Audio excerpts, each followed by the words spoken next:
नमस्कार दोस्तों, आज हम बताएंगे आपको लाइन्स और एंगल के रिलेटेड न्यूमेरिकल और न्यूमेरिकल कैसे सॉल्व करेंगे उसे देखना। जैसे ये मान लीजिए आपका क्या है, यल और यम दो रेखाएं जो आपस में क्या है, समांतर है या पैरेलल कह सकते हो, और एक ट्रांसफर लाइन यन है जो इन दोनों रेखाओं को क्या दो बिंदुओं पे प्रच्छेद करता है या काटता है। अगर मान लीजिए इस कोण को हम 70 मान लेते हैं, 70 डिग्री, तो हमारे पास कितने कोण बन रहे हैं? 1 2 3 4, एक यहाँ बन रहा है 5 6 7 8 कोण है। पिछले क्लास में मैंने आपको बताया था 8 एंगल बने थे। इसमें आपको बताया गया था क्या करेस्पॉन्डिंग एंगल क्या होता है। करेस्पॉन्डिंग मतलब संगत कोण। संगत कोण क्या होता है? जो समांतर रेखा, ये जो दोनों लाइन है और ये वाला जो एक क्या है संगत, हमें संगत कोण निकालना है। तो ये जो आपका करेस्पॉन्डिंग एंगल बन रहा है 70 है, और 70 करेस्पॉन्डिंग एंगल हमें पता करना है। तो हम लोग ऐसे पहले जाने के लिए काउंटिंग कर लेते हैं। जैसे इसको नाम देते हैं 1, ये क्या है 2, ये 3, ये 4, और ये 5, ये 6, ये 7 और ये 8 नंबर कर दिया। तो अगर मान लीजिए मैं आपको दूं एंगल 1 = 70 डिग्री, क्या दूं? एंगल 1 = क्या दे दें हम आपको? मान लीजिए क्वेश्चन पूछा जाए कि कोण एक की वैल्यू क्या है, 70 डिग्री है। कितना है? 70 डिग्री। तब आपसे कहा जाए कि आप करस्पॉन्डिंग एंगल निकाल के दिखाइए, कितना आएगा? अल्टरनेट एंगल निकाल के दिखाइए, क्या आएगा? तो अल्टरनेट में दो टाइप का होता है, एक अल्टरनेट इंटीरियर एंगल होता है, एक alternate exterior angle. Alternate exterior angle, तो बच्चों ध्यान से समझ लो। करस्पॉन्डिंग एंगल का मतलब संगत कोण, और अल्टरनेट इंटीरियर एंगल का मतलब क्या होगा? एकांतर अंतःकोण। और अल्टरनेट एक्सटीरियर एंगल का मतलब क्या होगा? एकांतर बाह्यताकोण। तो न्यूमेरिकल कैसे पूछा जाता है? आपको एक एंगल दे देगा, मान लीजिए दे दिया है, वो एंगल 1 = क्या है 70 डिग्री दे दिया आपसे। अब आपसे कह दिया गया तो आप संगत कोण का मतलब जितने और भी कोण हैं 2 3 4 5 6 7 8 कोण बन रहे हैं हमारे पास, और इन 8 कोणों का मान निकालने के लिए आपसे कह दिया जाए। ठीक, तो 8 कोणों का मान कैसे निकलेगा? ये अगर एंगल 1 की वैल्यू 70 डिग्री है, कितनी है? 70 डिग्री है, तो हमें पता है कि करस्पॉन्डिंग एंगल कौन कौन होता है इसमें। करस्पॉन्डिंग एंगल क्या है? एक के करस्पॉन्डिंग कौन है? 6 है। मतलब एंगल 1 = एंगल 6, एंगल 1 = एंगल 6। देखो ये चीजें बहुत आसान है, बशर्ते आप उसको एक बार अगर समझ गए तो फिर आपको आ जाएगा, कोई प्रॉब्लम नहीं है। बशर्ते एक बार उसको मन लगा के आप समझ लीजिए। आप लोग सही से उसको समझते नहीं, इसलिए आपको सही से आता नहीं। मैं आपको समझा रहा हूँ, एक बार अगर आपको सही समझ में आ गया तो बहुत आसान लगेगा। कोई भी न्यूमेरिकल इस टाइप से बनेगा, कोई भी एंगल इसमें से दिया जाएगा, आप सारे एंगल आराम से क्या कर लोगे, फाइंड कर लोगे। तो मान लीजिए एंगल 1 = 70 डिग्री है, तो हम करस्पॉन्डिंग एंगल की बात करते हैं। एंगल 1 = एंगल क्या होगा? 6। मतलब एंगल 1 = एंगल 6 है, तो इसकी वैल्यू क्या हो जाएगा? 70 डिग्री हो जाएगा। क्या हो जाएगा? 70 डिग्री हो जाएगा। और करस्पॉन्डिंग एंगल है एंगल 4 = क्या है? एंगल 70। अब हम मान लीजिए हमें एंगल 4 की वैल्यू निकालनी है, सपोज दैट। तो यहाँ पे अगर ध्यान से देखो हम सब वैल्यू निकाल के दिखा देते हैं। एंगल 1 की वैल्यू क्या 70 है, तो हम एक बताए थे आप लोग को वर्टिकली अपोजिट एंगल, मतलब शीर्षाभिमुख कोण। वर्टिकली अपोजिट एंगल बच्चों क्या होता है? जैसे मान लीजिए आपके पास कोई रेखाएं हैं ऐसे कट कर रही हैं, तो जहाँ पे प्रच्छेद करती हैं प्रच्छेदन बिंदु कहते हैं। तो आमने सामने के जो कोण होते हैं वो क्या कहलाते हैं? वर्टिकली अपोजिट कहलाते हैं। मतलब अगर यहाँ पे 30 डिग्री है तो यहाँ पे क्या बनेगा? 30 डिग्री बनेगा। तो वर्टिकली अपोजिट हो गए कि नहीं हो गए? वर्टिकली अपोजिट हो गए। और एक क्या बच्चों बताए थे आपको? Linear pair angle. जैसे अगर कोई सरल रेखा है, कोई पॉइंट है, कोई सरल रेखा है, और सरल रेखा पे अगर 30 डिग्री बन रहा है तो लीनियर पेयर से वाला एंगल निकाल सकते हैं। क्योंकि जो लीनियर पेयर एंगल का सम होता है क्या होता है? 180 डिग्री होता है, मतलब 180। तो 180 में से 30 घटाएं कितना आ जाएगा? 150 आ जाएगा। निकल जाता कि नहीं निकल जाता? तो यही सब प्रॉपर्टी लगाएंगे। तो लीनियर पेयर एंगल की बात करेंगे तो 1 + 4 = क्या होगा? 180 होगा। तो 1 + 4 = 180, तो यहाँ 4 की वैल्यू क्या आ जाएगी? कितना डिग्री आ जाएगा? ये 70 डिग्री है, इतना क्या आ जाएगा? 180 में से 70 निकालो, कितना आएगा बच्चों? 110 आएगा ना। चलो ठीक। तो करस्पॉन्डिंग एंगल 1 की वैल्यू किसकी है? 6। इसका मतलब कोण 6 है, किसके बराबर आ जाएगा? 70 डिग्री के बराबर है। कितना आ जाएगा? 70 डिग्री बराबर आ जाएगा। और कोण 7 आपका कितना हो जाएगा? क्योंकि ये 110 है तो ये भी 110 हो जाएगा। 110, ये भी 110 हो जाएगा, 110 डिग्री हो जाएगा। अब देखिए यहाँ पे भी लीनियर पेयर एंगल काम कर रहा है, तो 2 की वैल्यू होगा वो क्या हो जाएगा? 2 की वैल्यू आपका किसके बराबर आ जाएगा? 180 में से 70 निकालिए, 110 के बराबर है, कितना आएगा? 110 डिग्री आ जाएगा ना। मतलब ऐसे कर सकते हो कि एंगल 2 की जो वैल्यू होगा, एंगल 2 उसको मान रहे हैं तो 110 ये भी हो जाएगा ना बच्चों। और एंगल 3 की वैल्यू क्या हो जाएगा? वर्टिकली अपोजिट से एंगल 3 इक्वल टू क्या हो जाएगा? एंगल 3 की वैल्यू कितना हो जाएगा? 70 डिग्री हो जाएगा ना। अब देखो यहाँ पे 6 की वैल्यू 70 है तो एंगल 8 की वैल्यू क्या हो जाएगा? एंगल 8 की वैल्यू कितना हो जाएगा? 70 डिग्री हो जाएगा वर्टिकली अपोजिट से। इससे होगा वर्टिकली अपोजिट से। ये देखो बच्चों, एंगल 7 की वैल्यू क्या है? एंगल 7 की वैल्यू क्या है? 110 है। तो एंगल 5 की वैल्यू क्या हो जाएगा? 110 हो जाएगा। इससे वर्टिकली अपोजिट से, क्या कहते हैं, वर्टिकली अपोजिट एंगल से, वर्टिकली अपोजिट एंगल से, चूंकि 7 किसके बराबर है? एंगल 5 के क्या है? इक्वल है ना। एंगल 7 की वैल्यू 110, तो इसकी भी क्या होगा? 110। अब देखो ये सरल रेखा बन रहा है, इस सरल रेखा पे 110 और 70 जोड़ कितना आ जाएगा आपका? 110 और 70 कितना होगा आपका? 180 हो जाएगा ना बच्चों। ये मान लो कोण 6 है, ठीक। और ये वाला क्या है? कोण 4 है। ये वाला एंगल क्या है? 1 है। सभी एंगल मैंने निकाल के दिखा दिया आपको। तो करस्पॉन्डिंग एंगल की बात करेंगे तो करस्पॉन्डिंग एंगल कौन कौन है? 1 और 6 बराबर क्या? 70 है। और करस्पॉन्डिंग कौन इसमें? 4 और 7 आपस में क्या है? करस्पॉन्डिंग है। एंगल 4 इक्वल टू क्या हो जाएगा? एंगल 7। ये कितना हो जाएगा बच्चों? 110 डिग्री। देखो आया कि नहीं आया? आ गया ना। और भी करस्पॉन्डिंग एंगल हमारे पास है, कौन कौन? 2 के करस्पॉन्डिंग कौन है? तो इधर इस लाइन के जो ट्रांसवर्सल लाइन है, जो इस लाइन के इधर बनेंगे, पहले लाइन के ऊपर ये करस्पॉन्डिंग एंगल 1 का करस्पॉन्डिंग 6 करस्पॉन्डिंग है। 4 के करस्पॉन्डिंग कौन है? 7 है। और 2 के करस्पॉन्डिंग कौन आएगा? आपका 5 आएगा। तो एंगल 2 इक्वल टू एंगल 5, ये बच्चों कितना हो जाएगा? एंगल 2 इक्वल टू एंगल 5 110 हो जाएगा। उसके बाद और करस्पॉन्डिंग कौन है? 3 करस्पॉन्डिंग कौन है? 8 है। एंगल 3 इक्वल टू क्या हो जाएगा? एंगल 8 हो जाएगा। तो इसकी वैल्यू कितना बच्चों? 3 और 8 की वैल्यू कितना है? 70 डिग्री है ना, है इतना। अब देखो अल्टरनेट, अगला क्या? अल्टरनेट इंटीरियर एंगल है। अल्टरनेट इंटीरियर एंगल, तो अल्टर माने क्या? एकांतर को। तो इंटीरियर का मतलब जो अंदर की तरफ बनेगा, जो समांतर रेखा के अंदर की ओर बनेगा, वो इंटीरियर एंगल कहलाएगा। तो अल्टरनेट इंटीरियर एंगल आपका क्या बन जाएगा? यहां से देखिए, कोण 6 का अल्टरनेट एंगल क्या? 3। तो 70 है ना। तो एकांतर कोण क्या होते हैं? एकांतर अंतःकोण क्या होते हैं? बराबर होते हैं। तो 3 के इक्वल कौन है? 6। तो एंगल, तो एक जो एकांतर अंतःकोण होगा आपका क्या होगा बच्चों? एंगल 3 इक्वल टू एंगल 6 हो जाएगा। ये किसके बराबर आएगा आपका? 70 डिग्री। किसके बराबर आ रहा है? 70 डिग्री। और एकांतर अंतःकोण कौन बनेगा? 5 इधर है और 4 इधर है।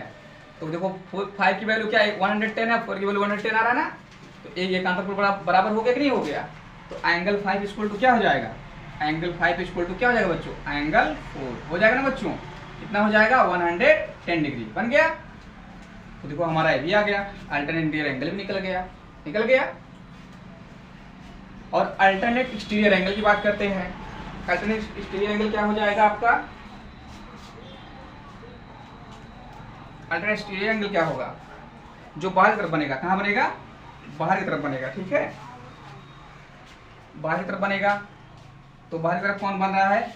ये जो ऊपर बन रहा है। तो अब देखिए 70 डिग्री यहाँ है, यहाँ 70 डिग्री कहाँ है? यहाँ है। तो एक का अल्टरनेट कौन है?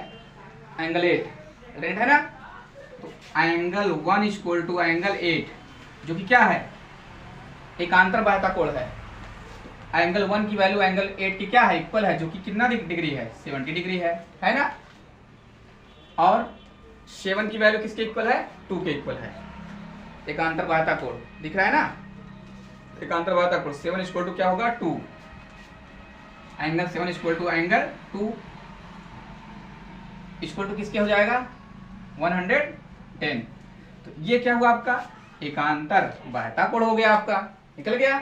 और देखो इसी वक्त बता दे रहे हैं vertically opposite angle. Vertically opposite angle, तो बच्चों वर्टिकली अपोजिट एंगल क्या हो जाएगा? इसको हिंदी में क्या बोलेंगे, शीर्षाभिमुख कोण। क्या बोलेंगे, शीर्षाभिमुख कोण। तो देखो वर्टिकली अपोजिट एंगल कौन होगा, आमने सामने के एंगल, जैसे हमारे सामने अगर कोई स्टूडेंट है तो हमारे क्या हुआ, वर्टिकली अपोजिट हुआ। तो आमने सामने जो कोण बनेंगे, कोई दो रेखाएं परिच्छेद करेंगी अगर, तो जो आमने सामने कोण बनते क्या कहलाते हैं, वर्टिकली अपोजिट कहलाते हैं। तो मान लीजिए देखिए यहाँ पे इंटरसेक्ट कर रहा है ना, लाइन इंटरसेक्ट कर रहा है, तो देखो वर्टिकली अपोजिट कौन होगा, 1 का वर्टिकली अपोजिट क्या है, 3 है। तो वर्टिकली अपोजिट एंगल आपस में क्या होते हैं, बराबर होते हैं। तो तुम्हें दिख भी रहा है 3 से 1 के इक्वल है ना, जो कि क्या 70 डिग्री दिख रहा है कि नहीं दिख रहा है। तो क्या लिखेंगे बच्चों, vertically opposite angle 1 equal to क्या लिखेंगे, एंगल 3 जो किसके बराबर है, 70 डिग्री बराबर है। तो क्या हो गया, वर्टिकली अपोजिट हो गया। और भी वर्टिकली अपोजिट है क्या, 2 इक्वल टू क्या है बच्चों, 4। 2 इक्वल टू क्या है बच्चों, 4 किसके बराबर है, 2 इक्वल टू 4 110। कोई इतना वर्टिकली अपोजिट बना कि नहीं बना वर्टिकली अपोजिट एंगल। और भी मेरे पास भैया वर्टिकली अपोजिट एंगल है, कौन कौन है, angle 8 equal to angle 6, angle 8 equal to angle 6 equal to क्या हो गया, 70 डिग्री। ये भी वर्टिकली अपोजिट एंगल है। अब देखो इसके वर्टिकली अपोजिट कौन है, 7 इक्वल टू क्या है, 5 है। 7 इक्वल टू क्या है, 5 है। तो ये कितना, 110 डिग्री। ये भी वर्टिकली अपोजिट एंगल है। नेक्स्ट बच्चों अगला वाला क्वेश्चन क्या है, find the complement of each of the following angles. मतलब जो एंगल हमें दिया गया है इसका क्या निकालना है, कॉम्प्लीमेंट एंगल। क्या निकालना है, कॉम्प्लीमेंट। तो बच्चों आप लोग को मैंने क्या बताया था पहले क्लास में, दो एंगल कॉम्प्लीमेंट तब कहलाते हैं जब उनका योगफल क्या होता है, 90 डिग्री होता है।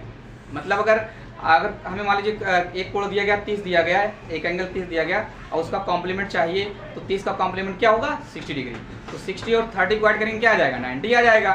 तो कॉम्प्लीमेंट में क्या होता है, दो कोण एक दूसरे के कॉम्प्लीमेंट तब कहलाते हैं जब उनका योगफल क्या होता है, या उनका सम या योगफल क्या है, 90 डिग्री है। क्या है, 90 डिग्री है। तो दो कोणों का योगफल जब 90 डिग्री होता है तो बच्चों क्या कहलाते हैं, कॉम्प्लीमेंट एंगल कहलाते हैं।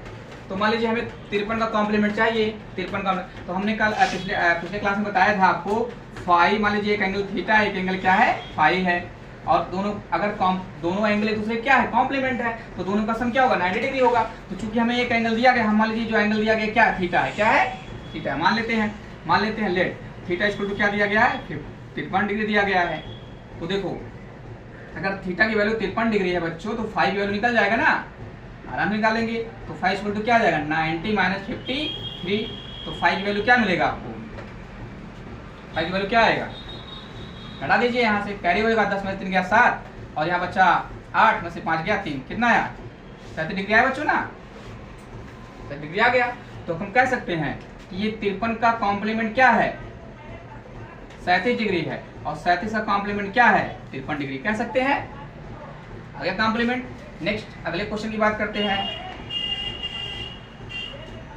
20 डिग्री है ना, तो यहाँ पे हम मानते थीटा की वैल्यू क्या मानते हैं, लेट थीटा इक्वल टू क्या है, 20 डिग्री है। अब हमें 20 का कॉम्प्लीमेंट चाहिए, 20 का कॉम्प्लीमेंट क्या होगा, देन तब क्या लिखेंगे, theta plus phi equal to 90 degree.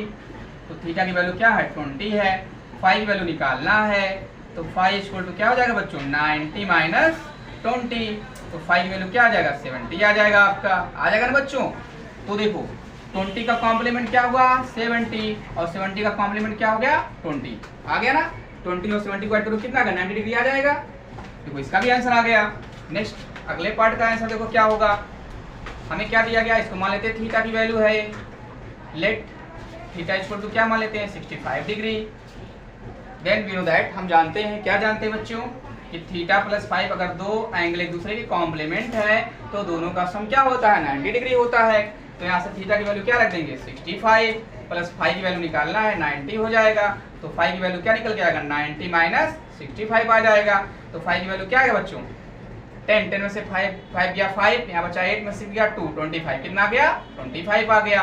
तो देखो बच्चों 25 का कॉम्प्लीमेंट 65, 65 का कॉम्प्लीमेंट 25, ठीक, 65 और 25 वर्ड करके क्या आ जाएगा, 90 आ जाएगा, आ जाएगा ना।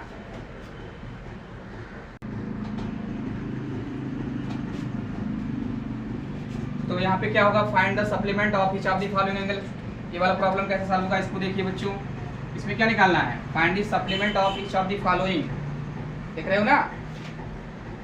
तो 105 सप्लीमेंट में क्या होता है, दो एंगल्स एक दूसरे के सप्लीमेंट एंगल कब कहलाते हैं, जब दो एंगलों का सम क्या होता है 180 डिग्री। कितना होता है 180 डिग्री। मतलब जब दो कोणों का योगफल 180 होगा तो वो दोनों कोण एक दूसरे क्या कहलाएंगे, सप्लीमेंट एंगल कहलाएंगे, या फिर कह सकते हो संपूरक कोण कह सकते हो, सप्लीमेंट एंगल या फिर संपूरक कोण कह सकते हैं। तो मान लीजिए थीटा इक्वल टू क्या दिया गया 105 दिया गया है, तो जब दो कोणों का योगफल क्या होगा बच्चों 180 होगा, क्या होगा 180 होगा। तो फिर मान लीजिए लेट इक्वल टू क्या, थीटा इक्वल टू क्या माना गया 105 डिग्री माना गया। तो यहाँ से 105 रखो बच्चों, फाई की वैल्यू निकल जाएगा ना, क्या हो जाएगा फाई की वैल्यू 180 में से 105 घटा दीजिए, क्या आएगा आपका 75 आ जाएगा ना, कितना आएगा 75 आएगा, फाई की वैल्यू क्या आएगा 75 आएगा। ऐसे इसको भी लगा सकते हो, यहाँ पे थीटा की वैल्यू क्या मान लो 82 मान लीजिए, तो थीटा प्लस फाई यहाँ पे क्या होगा 180 होगा, और थीटा की वैल्यू क्या मान रखे हैं हम लोग यहाँ पे 82, phi equal to 180 degree. Phi की वैल्यू क्या फाइंड होगा यहाँ से 180 माइनस 82, फाई की वैल्यू क्या आ जाएगा बच्चों यहाँ से 10 में से 2 गया, कितना आ जाएगा 8, बचा यहाँ 7, कितना आएगा 98 आएगा, कितना आ जाएगा 98। तो 98 का सप्लीमेंट 82 और 82 का सप्लीमेंट 98, यहाँ पे क्या था 75 का सप्लीमेंट 105 का supplement 75। Similarly we can solve part number 3। और भी समझने के लिए इसको हम थोड़ा आगे बढ़ा सकते हैं, समझ सकते हो यहाँ पे 154 है और ये क्या चाहिए, इसका सप्लीमेंट एंगल चाहिए हमें, आराम से फाइंड हो जाएगा।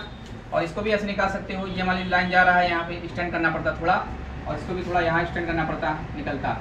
तो हमें जो कंडीशन पता है उसका यूज कर रहे हैं। जब दो कोणों का योगफल 180 होता है तो क्या, तो दोनों कोण एक दूसरे क्या कहलाते हैं सप्लीमेंट एंगल कहलाते हैं। वही कॉन्सेप्ट यहाँ लगाएंगे। मान लीजिए थीटा की वैल्यू क्या दिया गया 154, लेट थीटा की वैल्यू 154 दिया गया है।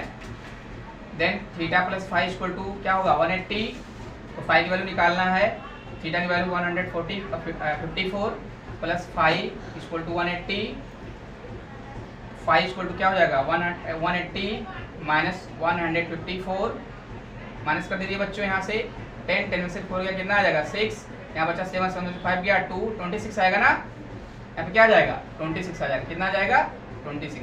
मतलब 154 का जो आपका होगा सप्लीमेंट एंगल क्या होगा 26, और 26 का सप्लीमेंट क्या होगा 154 या 154।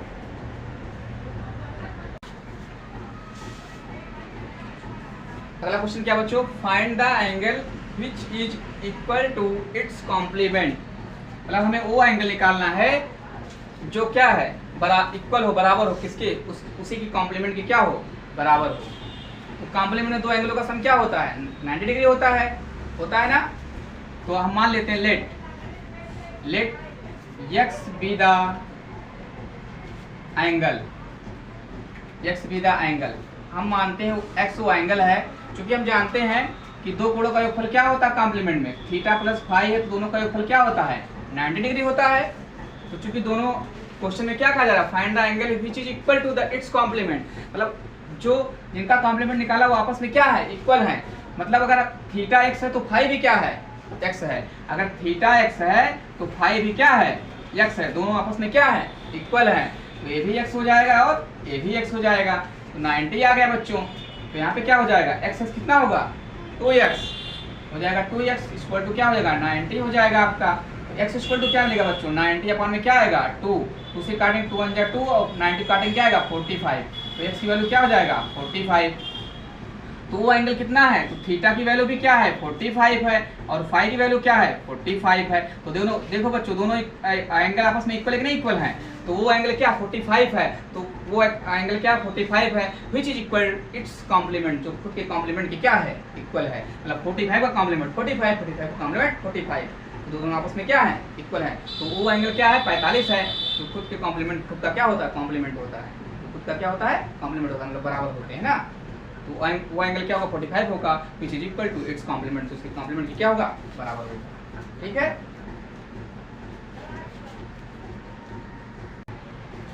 तो बच्चों ध्यान से सुनो,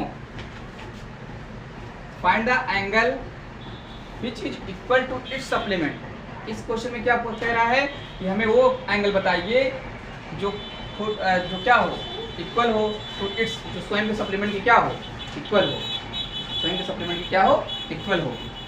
तो हम मानते हैं वो एंगल क्या है, एक्स। हमें नहीं पता है कौन सा एंगल खुद का सप्लीमेंट है, तो मानते हैं कि वो एंगल क्या है, एक्स है। तो let x be the angle, मतलब हम मानते हैं वो कोण क्या है, एक्स है, जो खुद का भी सप्लीमेंट है। तो हम जानते हैं कि जब दो कोणों का योगफल क्या होता है बच्चों, 180 होता है। तो दो कोणों का योगफल क्या होता है, 180 होता है। तो दोनों कोण एक दूसरे क्या कहलाते हैं, सप्लीमेंट एंगल कहलाते हैं, सप्लीमेंट्री कहलाते हैं, या समपूरक कोण कहलाते हैं। तो थीटा की वैल्यू क्या है, एक्स, यहाँ पे थीटा भी एक्स है और फाई भी एक्स है, दोनों एक्स है, दोनों आपस में क्या है, इक्वल है।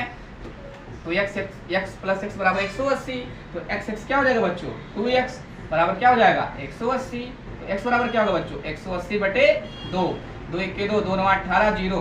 तो x बराबर क्या हो जाएगा, 90 डिग्री आएगा ना बच्चों, कितना आ गया, 90 डिग्री। तो मतलब वो कौन सा कोण है, 90, जो स्वयं का क्या है, सप्लीमेंट है वो। तो 90 is the angle which is equal to its supplement, जो खुद के सप्लीमेंट की क्या है, इक्वल है। तो मतलब थीटा की वैल्यू भी क्या है, 90 डिग्री है, और फाई की वैल्यू भी क्या है, 90 डिग्री है। आई बात समझ बच्चों, क्वेश्चन सही है ना, क्वेश्चन अच्छा है। तो क्वेश्चन को प्रैक्टिस कीजिए, और भी न्यूमेरिकल स्टाइल से जो भी आपकी बुक में है उसको लगाइए, अच्छे से इसको लगाइएगा, प्रैक्टिस कीजिएगा, और वीडियो को देखिए और शेयर कीजिएगा। आपको बहुत सारी शुभकामनाएं, best of luck, well done.